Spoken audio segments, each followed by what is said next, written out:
Welcome friends with a new video of the same topic AutoFab technology.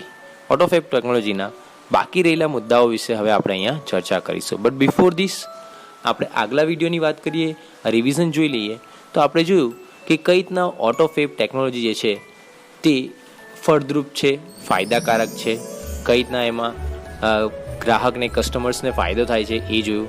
ત્યાર પછી quality પ્રોડક્શનની ક્વોલિટીમાં સુધારો થાય છે.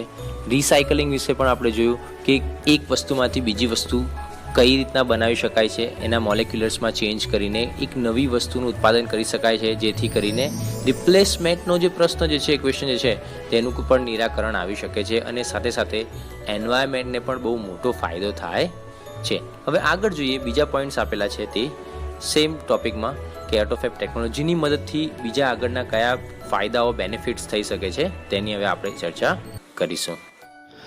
The return of the village craft worker. Return એટલે પાછા ફરવું. કોનું પાછા ફરવું? વિલેજ ક્રાફ્ટ વર્કર, કે ગામડાના જે લોકો જે છે, મજૂરો જે છે, કારીગરો જે છે, જે શહેરમાં જતા રહ્યા છે પોતાનું હુનર લઈને કે હુનર છોડીને તેમનું ગામડામાં પાછા ફરવું. જોઈએ હવે તો કે if mass production loses its economic advantage. અહીંયા કન્ડિશનલ સેન્ટેન્સ છે, જો ઇફ વાળું વાક્ય રચના છે કે ઇફ જો માસ પ્રોડક્શન મોટા જથ્થામાં જે ઉત્પાદન થાય છે લૂઝિસ ઇટ્સ ઇકોનોમિક એડવાન્ટેજ, જો તેમનો આર્થિક ફાયદો ઓછો પડે, ઘટે, આર્થિક ફાયદામાં ઘટાડો થાય, તો હ્યુજ સેન્ટ્રલાઇઝ ફેક્ટરીઝ, કે જે કેન્દ્રીકૃત હ્યુજ વિશાળ મોટી ફેક્ટરીઝ, કારખાનાઓ જે છે ડિસઅપિયર, અદૃશ્ય થઈ જશે અથવા તો તેમનો નાશ થશે. તેના બદલામાં they will be replaced, passive voice છે, દે વિલ બી રિપ્લેસ્ડ, તેમનું સ્થાન લેવામાં આવશે. કોના દ્વારા? સ્મોલર, નાની એન્ડ કોમ્યુનિટી બેઝડ ફેસિલિટીઝ, સમાજ આધારિત જે સગવડો છે તે આ મોટા કારખાનાઓનું સ્થાન નાના અને સમાજની જે જરૂરિયાતો છે તે લઈ લેશે. There will be continuous decline in the amount of human efforts needed. તો there will be continuous decline, કે સતત ઘટાડો જોવા મળશે હ્યુમન એફર્ટ્સ, કે માનવ સંસાધનનો, માણસોનો સતત ઘટાડો જોવા મળશે. શેની અંદર? નીડેડ, કે જેમની જ્યાં જરૂર પડે છે. ક્યાં? તો પ્રોડ્યુસ મટીરિયલ ગુડ્સ, કે જે ઉત્પાદન કરવા માટે ગુડ્સ, વસ્તુનું ઉત્પાદન કરવા માટે જે માનવ સંસાધનની જરૂર છે ત્યાં સતત ઘટાડો જોવા મળશે. અને તેના કારણે દેન પછી the customers may be served better. અહીંયા પણ પેસિવ વોઇસ છે. તો કસ્ટમર, જે ગ્રાહકો છે તેમને સારામાં સારી સુવિધા આપવામાં આવશે. કોના દ્વારા? બાય લોકલ ઓનર, જે સ્થાનિક માલિકો છે, and operator of manufacturing shop, અને જે ઉત્પાદકની જે દુકાનો જે છે, કે દુકાનોના જે સંચાલકો છે એટલે માલિકો જે છે તેના દ્વારા ગ્રાહકોને સારામાં સારી સુવિધા પૂરી પાડવામાં આવશે. 10. તેથી the factories will become decentralise, કે જે આ ફેક્ટરી જે છે, ઉદ્યોગો જે છે તેનું વિકેન્દ્રીકરણ થશે, છૂટી પડશે. And naturally talent village craft worker, કે જેમની પાસે કુદરતી ટેલેન્ટ છે, કે કુદરતી આવડત છે, કુદરતી સ્કિલ જે તેમની પાસે છે તે બહાર આવશે. Will be back with the bank, અને તે સફળતાપૂર્વક કામ કરી શકશે, કે સફળતાપૂર્વક પાછા ફરશે. લાસ્ટ લાઇનમાં શું કહે છે? 10. તેથી ધ ફેક્ટરીઝ બીકમ ડિસેન્ટ્રલાઇઝ, કે જે આ ફેક્ટરી જે છે, ઉદ્યોગો જે છે તેમનું વિકેન્દ્રીકરણ થશે. And naturally talent village craft workers will be bank with a bank, તે કુદરતી હુનર ધરાવતા, જે સ્કિલ ધરાવતા જે ગામડાના જે લોકો છે, કારીગરો છે, જે સફળતાપૂર્વક પાછા પોતાના કામમાં આવી જશે અને પોતાનું કામમાં લાગી જશે. નાવ મિત્રો, અહીંયા ક્વેશ્ચન્સ આપેલા છે. You can do your own, અને કોઈ ક્વેરી હોય તો you can ask me. Now see the new medical treatments. નવી સારવારની, તબીબની નવી તકનીક, નવી પદ્ધતિઓ. જોઈએ મિત્રો, એમે આપણને આ લેસનમાં આપણી કલ્પના બહારની બધી વસ્તુઓ જાણવા મળે છે. તો અહીંયા પણ જોઈએ હવે. Soon the scale of AutoFab will shrink to nano structure level, કે ખૂબ જ જલ્દી જે AutoFabનું માપદંડ જે છે વિલ શ્રિંક, ઘટીને નેનો સ્ટ્રક્ચર લેવલ એટલે ખૂબ જ નાનું, એકદમ નાના માળખામાં સંકળાઈ જવાનું છે. કે આ ઓટોફેબનું જે માળખું છે ને એ ઘટીને ખૂબ નાનું થઈ જશે. તો એનાથી શું થશે? Then the size of newly manufactured medical instrument, કે નવા તકનિકના નવી તબીબના સારવારના જે સંસાધનો જે છે, સાધનો જે છે, will no bigger than a drug molecules, કે હવે એ પણ દવાથી મોટા હશે નહીં. દવા જેટલા નાના મોલેક્યુલ્સ એટલે કણો, દવાના જે કણો જે છે, દવાઓ જે છે એના જેટલા નાના નાના જોવા મળશે.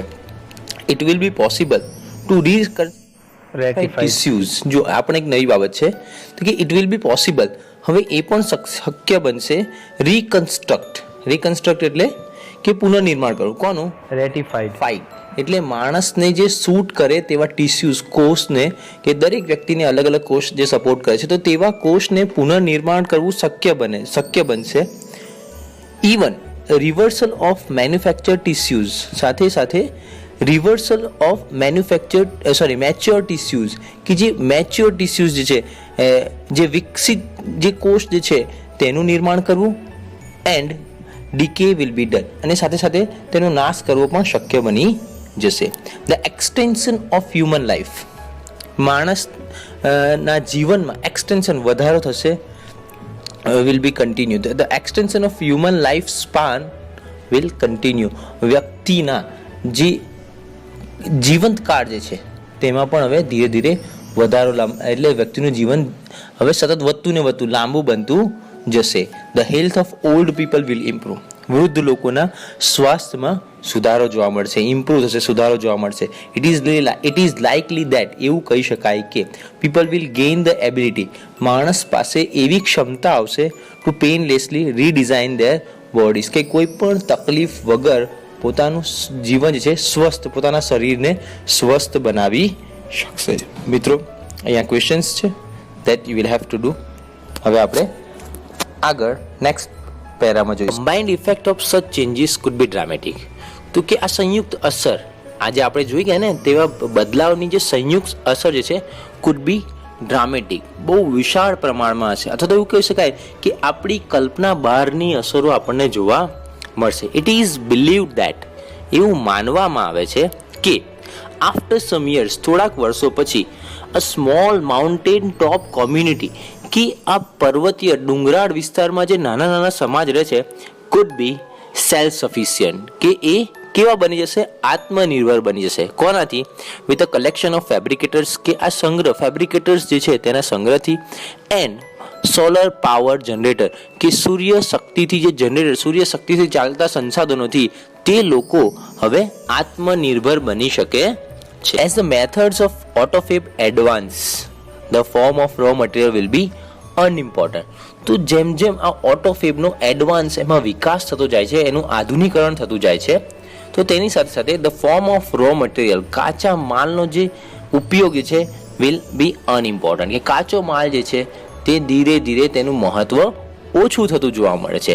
સોફિસ્ટિકેટેડ ઓટોફેબ મશીન્સ, કે જે અતિ આધુનિક, સોફિસ્ટિકેટેડ એટલે અદ્યતન, અતિ આધુનિક ઓટોફેબ મશીન, ઓટોફેબના જે યંત્રો જે છે, will be capable of rearranging molecular structures, કે આ જે અતિ આધુનિક સંસાધનો જે છે તે એટલા શક્ય બની જશે. રીઅરેન્જિંગ મોલેક્યુલર્સ, કે જે મોલેક્યુલર્સ જે છે, કણો જે છે તેને રીઅરેન્જ કરી શકે છે. શેમાં રીઅરેન્જ કરી શકે છે? તો to generate any object from that, કે તેમાંથી કોઈ પણ બીજી વસ્તુ બનાવી શકાય છે, કે આ નવા સંસાધનો દ્વારા જે તેના કણોમાં ફેરફાર કરીને એક વસ્તુમાંથી કોઈ પણ બીજી વસ્તુ બનાવી શકાય છે. દાખલા તરીકે ફોર એક્ઝામ્પલ, અહીંયા એક એક્ઝામ્પલ આપેલું છે, plastic milk jug and last night punctured car tube, કે એક પ્લાસ્ટિકનો જગ છે અને કારની પંચર થયેલી જે ટ્યુબ જે છે તેની મદદથી શું કરી શકાય છે? તો કુડ બી મોલેક્યુલરલી રીઅરેન્જ, કે તેના કણોમાં ફેરફાર કરીને તેના કણોની ગોઠવણી બદલીને two get a new table lamp, કે એક ટેબલ લેમ્પ બનાવી શકાય છે. મિત્રો જો આ ઓટોફેબની અસર શું છે? તો કે એક જગ અને કોઈ બીજી વસ્તુ, કે અહીંયા ભાઈ આપેલું છે ટ્યુબ, તો તેના કણોમાં ફેરફાર કરીને એક ટેબલ લેમ્પ બનાવી શકાય છે. એટલે એના અંદર સુધા એના કણોમાં ફેરફાર કરીને કોઈ પણ બીજી વસ્તુનું ઉત્પાદન કરી શકાય છે. ઓકે, હાઈલી ઇમ્પ્રુવડ ઓટોફેબ ટેકનોલોજી, ઉચ્ચ ગુણવત્તાથી આ સુધારો કરેલી ટેકનોલોજી તકનીક જે છે, વિલ પરહેપ્સ કદાચ ટુ બી એબલ, એટલી શક્ય બનશે to meet all a material desires, કે તમામ આપણી ભૌતિક સુવિધાઓને એ શું કરી આપશે, પૂરી કરી આપશે. કે આ તકનિકની મદદથી એમાં એટલો બધો સુધારો જોવા મળે છે કે જે કઈ વસ્તુ આપણી કલ્પનામાં છે, વિચારોમાં છે, એ તમામ ભૌતિક વસ્તુઓ આપણને મળી શકે છે. The freedom resulting from this achievements, કે આ અચીવમેન્ટ્સ, આ સિદ્ધિથી આપણને જે આઝાદી મળે છે, will bring about a golden age, કે તેના દ્વારા આપણને ગોલ્ડન એજ, સુવર્ણ કાળ આવી શકે છે. તો કે આ તકનિક દ્વારા જે આપણને જે કંઈ પણ આઝાદી મળે છે તેનાથી સુવર્ણ કાળ આવવાની શક્યતાઓ રહેલી છે. હવે શેનો સુવર્ણ કાળ, કઈ વસ્તુનો સુવર્ણ કાળ, તો જોઈએ તો ગોલ્ડન એજ ઓફ આર્ટ, કલાનો સુવર્ણ કાળ, મ્યુઝિક, સંગીતનો, એન્ડ સાયન્ટિફિક ડિસ્કવરી, અને વૈજ્ઞાનિક શોધખોળોનો સુવર્ણ કાળ આવી શકે છે. But the open question is, પણ એક ખુલ્લો પ્રશ્ન એવો છે, વેધર પીપલ વોન્ટ સચ ફ્રીડમ, કે લોકો આવી આઝાદી ઈચ્છે છે, એન્ડ વિલ રિજોઇસ ઇન ઇટ, કે શું તેમાંથી તેમને આનંદ મળશે. પ્રશ્ન એવો પણ છે કે લોકોને આવી આઝાદીની જરૂર છે ખરી, તેમાંથી તેમને આનંદ મળશે ખરો. Because it is often found that, એવું હંમેશા જોવામાં આવ્યું છે દેટ કે ધ ગ્રેટેસ્ટ સેટિસ્ફેક્શન, જે આપણે સંતોષની વાત કરીએ, નવી નવી વસ્તુથી આપણને સંતોષ મળશે, તો ગ્રેટેસ્ટ સેટિસ્ફેક્શન, જે સંતોષ જે છે, કમ્સ ગ્રેટેસ્ટ સેટિસ્ફેક્શન, કે જે સેટિસ્ફેક્શન, સંતોષ, આપણને નવી નવી વસ્તુઓ મળશે તેનો સંતોષની વાત કરીએ, comes not from getting what one wants, કે કોઈ વસ્તુ ઈચ્છે છે તેને મળી જવાથી સંતોષ મળતો નથી, but from working four it, પણ એની સાથે કામ કરીને, એના દ્વારા કામ કરીને આપણને સંતોષ મળે છે. ફોર એક્ઝામ્પલ, એક સામાન્ય દાખલો આપું તમને મિત્રો, કે તમારી પાસે સારામાં સારી પેન છે, એ પેનને તમે દરરોજ તમે જુઓ તો તમને સંતોષ મળતો નથી, પણ જ્યારે તમે એનાથી લખો છો, તેના હેન્ડરાઇટિંગમાં જો તમારો સુધારો થાય તો તમને શું મળે છે, તેનાથી સંતોષ, ગ્રેટેસ્ટ સેટિસ્ફેક્શન. તો કોઈ વસ્તુ હોવું તેનાથી સંતોષ મળતો નથી, પણ એ વસ્તુ દ્વારા તમે કામ કરો છો, એ વસ્તુ દ્વારા તમને કોઈ પરિણામ મળે છે, તો તેનાથી સંતોષ મળે છે. તો આ ઓપન ક્વેશ્ચન છે કે લોકોને આવી આઝાદીની જરૂર છે ખરી. The greatest challenge facing humanity, કે એક મોટો પડકાર જે સમગ્ર માનવ જાતિને ઝીલવાનો છે, as we proceed into the age of automated fabrication, કે હવે આપણે સ્વયં સંચાલિત યુગમાં જઈ રહ્યા, કે સ્વયં સંચાલિત યુગ તરફ જઈ રહ્યા છે, is to find the meaningful use for ourselves. તો એવા સંજોગોમાં ટુ ફાઇન્ડ, શોધવાનો, મિનિંગફુલ યુઝ ફોર અવરસેલ્સ, તો આ બધી સ્વયં સંચાલિત વસ્તુઓનો યોગ્ય ઉપયોગ આપણે શોધવાનો છે, કે ખરો ઉપયોગ, સાચો ઉપયોગ શું છે તે શોધવાનો છે. તો આ ઓટોફેબ ટેકનોલોજી, સ્વયં સંચાલિત જે તકનીકી જે છે તે ખરા અર્થમાં આપણે ઉપયોગ કરી તેવું કહી શકાય. Okay, now some questions are here, અને લેસન પણ પૂરો થાય છે. Now others we can see in a next video. Thank you very much.